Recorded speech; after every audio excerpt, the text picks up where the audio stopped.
Heyo, SallyBC here, and today I'm doing a video on the Transformers Wolf Cybertron Trilogy Covert Agent Ravage Decepticons Forever 2-pack. So here you can see it here. It consists of the Covert Agent Ravage and a nice little add-on, the G1 Ravage toy. So let's get this guy out of the way first. So as you can see, it's in its classic tape deck mode. It's got some detailing on both sides, including a Decepticon symbol on this side. Even though I haven't reviewed the figure yet, I feel that it is necessary to show it next to the Siege version, the newer version. I also want to compare this guy to Siege Soundwave. You know, what can I say? It just kind of looks a bit off, you know, because it can't fit in there, obviously. But, you know, he can carry him under his arm, I guess. Or maybe not. Now, this guy does come with some accessories, but they can't really be used in this mode. These two missiles. Now, you can put them on the back, whichever side you decide to be the back, and you can use them as sort of a stand. But it can stand pretty well without them anyway. So, to transform this guy, what you're going to want to do is you want to take this piece and just fold it out to the back like that. You're then going to want to take this piece and this will flip to the front. These will come back and these will come forward. And you just want to position them as legs. Of course, this is a G1 figure, so it's not great. And then you just take these and these will tab into the side here. And then you have G1 Ravage in his Jaguar mode. His black Jaguar mode, if it will stand up. In his Jaguar mode, Ravage isn't the best at standing up. I have been able to get him standing up here, but you know, one slight tap and he completely falls over. He also has very limited articulation. You can see the head can move all around due to transformation, the tail can move all around due to transformation, and the legs can move around all due to transformation.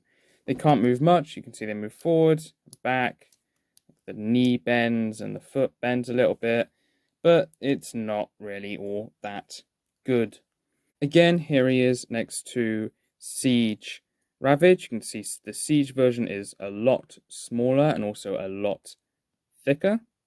This guy is practically paper thin. And here he is with Siege Soundwave. Even though these figures are practically 30 years apart, they don't really look all that bad together. Of course, the newer one fits in a little nicer. Moving on to Covert Agent Ravage himself, here he is in his Black Jaguar mode.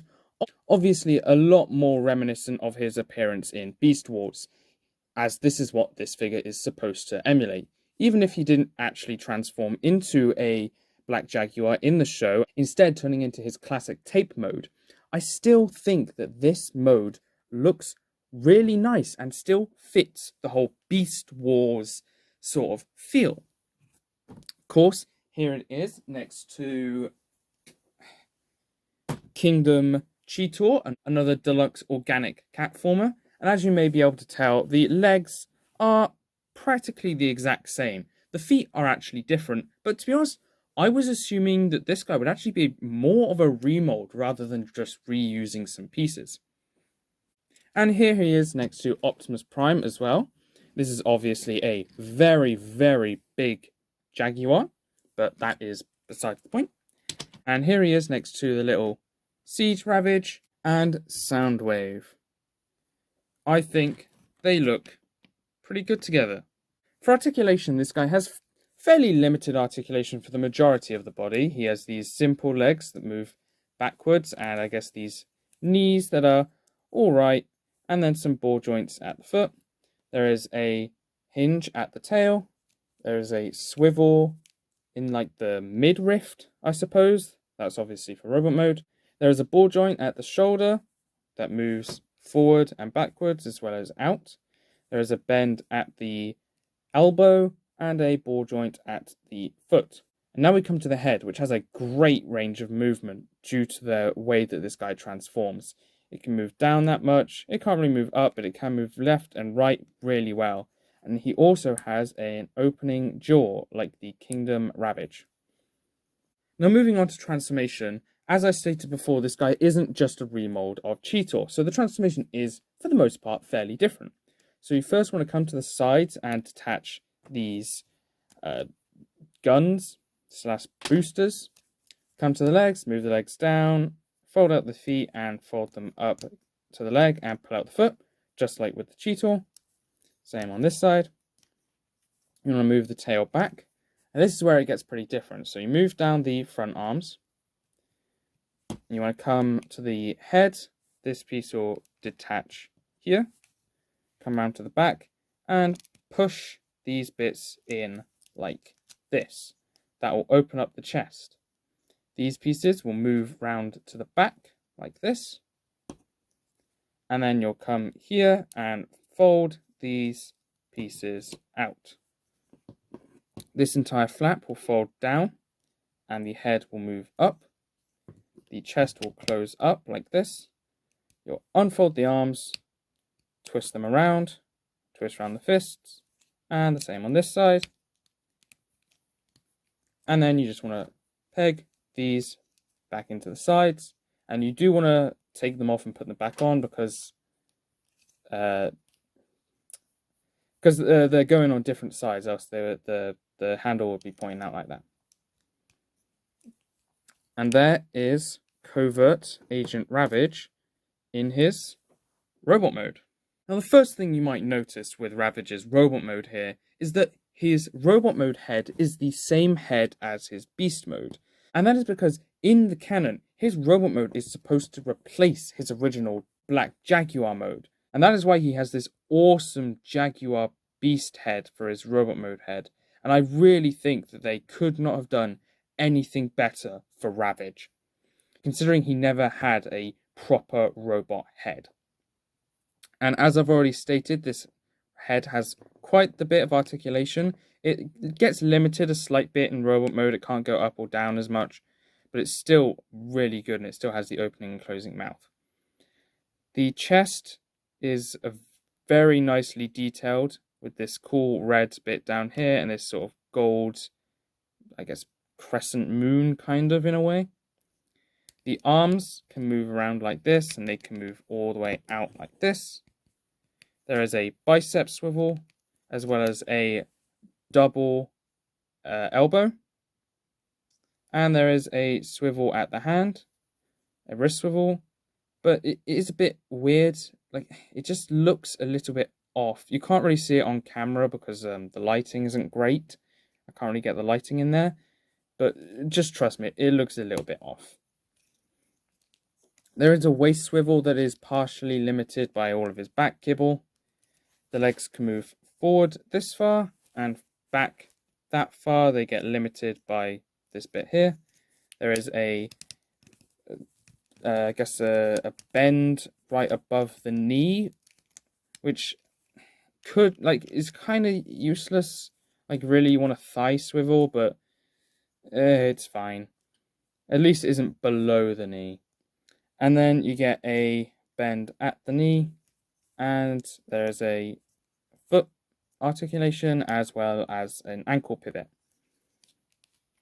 Now, the accessories this guy comes with are just the guns that can plug into the hand like that, and they look pretty cool.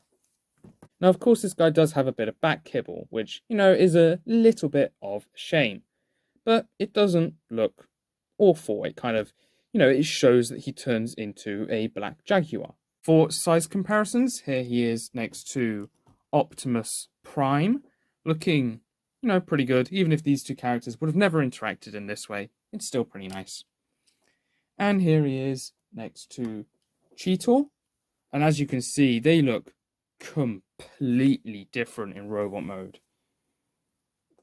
Ravage really does just look like a beefy guy next to this skinny Cheetor.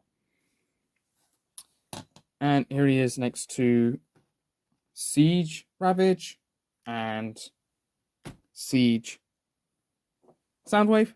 I still think he looks pretty good next to Siege Soundwave. I'd like to see maybe some sort of time travel timelines collide sort of event type thing that maybe has these two characters interacting. And finally, here he is next to G1 Ravage. If he'll stand up, he stood up! I wasn't expecting it to be that easy. Now, there's one more thing I want to take a look at in this video, and that is the box. Now, I don't usually take a look at the boxes, but I think it's worth looking at for this guy. So here is the box in its glory, as you can see. This is a really, really nice blue on this box. As you can see on the side, there's a piece of artwork for Ravage. On the other side, you've got some story elements. I'll just start at the top and just move it down a bit. Like that. And then on the back, you've got this cool piece of artwork of Ravage transforming into the tape deck, which doesn't look good in the slightest, I think. I know some people really like this piece of artwork, but I think this just looks silly. Because you cannot tell me that he does that and then that. Like, what? And then that? No, it looks silly. It looks very silly. But I do actually want to open it up because it comes with this, if I can get it out, this pretty cool backdrop. Now this backdrop is, if you didn't know, it's supposed to be Ravage's ship from Beast Wars. So you can place Ravage here. Yeah, come on, dude. Oh, it's his tail. There we go. You can place Ravage there, and you can also take the G1 Ravage, and he can slot very nicely into here,